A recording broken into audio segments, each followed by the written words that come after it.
కేంద్ర రాష్ట్ర ప్రభుత్వాల నుండి జ్యోతి క్షేత్రానికి అనుమతులు వచ్చేలా కృషి చేస్తామని కడప జిల్లా బద్వేలు మాజీ MLA Vijayamma, Jammalamadugu BJP MLA Adinarayana రెడ్డిలు అన్నారు. క్షేత్ర అభివృద్ధికి ఏం చేయాలో రాష్ట్ర ముఖ్యమంత్రి చంద్రబాబు నాయుడు ఆదేశాల మేరకు దేవాదాయ శాఖ మంత్రి ఆనం రామనారాయణ రెడ్డి, మంత్రి లోకేష్, రాష్ట్ర బీజేపీ అధ్యక్షురాలు పురంధేశ్వరి కేంద్ర ప్రభుత్వంతో మాట్లాడి అన్ని విధాల సానుకూలత వచ్చే వరకు పోరాటం జరుపుతారని తెలిపారు. ఇప్పటికే కేంద్ర మంత్రి భూపేష్ యాదవ్ను కూటమి నాయకులు మరియు విరజానంది స్వామి ఆర్ఎస్ఎస్ వారితో సహా అందరం కలిసి జ్యోతి క్షేత్రం విశిష్టతను వివరించి క్షేత్రానికి 13 ఎకరాల అటవీ భూమిని ఇచ్చేందుకు ప్రతిపాదనలు సిద్ధం చేశామని అన్నారు. త్వరలోనే అనుమతులు వస్తాయని తెలియజేశారు. గత 5 సంవత్సరాల వైసీపీ ప్రభుత్వంలో ఎంపీగా ఉన్న అవినాష్ రెడ్డి, గతంలో ఉన్న ముఖ్యమంత్రి జగన్మోహన్ రెడ్డి జ్యోతి క్షేత్రానికి ఏం చేశారని ప్రశ్నించారు. పార్లమెంటులో మాట్లాడిన వైసీపీ ఎంపీ మేడ రఘునాథ్ రెడ్డి దొంగ మాటలు మాట్లాడారని ఎద్దేవా చేశారు. కాశీనాయన జ్యోతి క్షేత్రానికి 13 ఎకరాలు అనుమతులు తీసుకుని అన్ని సౌకర్యాలు సమకూరుస్తామని పేర్కొన్నారు. కాశీనాయన మండల స్థానిక వైసీపీ ఎమ్మెల్సీ గోవిందరెడ్డి జ్యోతి క్షేత్రానికి ఏమి చేశారో అని ప్రశ్నించారు.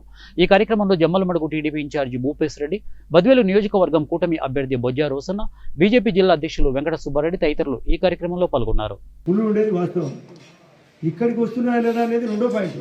చుట్టూ గట్టి అటవీ శాఖ ఉంది, పైన కొండలు ఉన్నాయి, పక్కన అహోబిలం అది కూడా అటవీ క్షేత్రమే, అక్కడ కూడా నిషేధం ఉంది. ఇటువంటి పరిస్థితుల్లో దీనికి పరిష్కారం ఎట్లా? చాలామంది నాకు రామనాయుడు గారు అయితే పర్టికులర్గా చెప్పిన మాట, కనీసం 10 ఎకరాలను ఇస్తే సాటిస్ఫై అవుతారు, అంటే సంతృప్తి చెందుతారు అని ప్రత్యేకంగా రితేష్ రెడ్డికి నేను గట్టిగా ఒత్తిడి పెడితే సభలో మాట్లాడమని చెప్పినాడు. నా చేతనైతే మేము మాట్లాడినాం. గౌరీ చరిత కానీ, బైరెడ్డి రాజశేఖర్ కానీ ఇక్కడ వాళ్ళు ఈ డౌన్లోనే వాళ్ళు ఉండేది. అదే కర్నూలు అంటే దేనికే కర్నూలు కొంటే అడ్డం.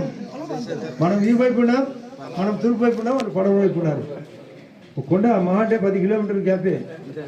అలగడ్డ కానీ, నంద్యాల కానీ, నందికొట్టుకుడు కానీ మనకు చుట్టూ ఉండే ప్రాంతమే.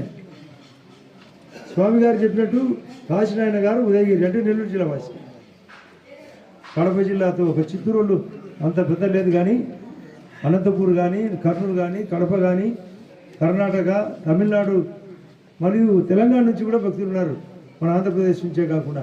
వీళ్ళందరినీ దృష్టిలో పెట్టుకొని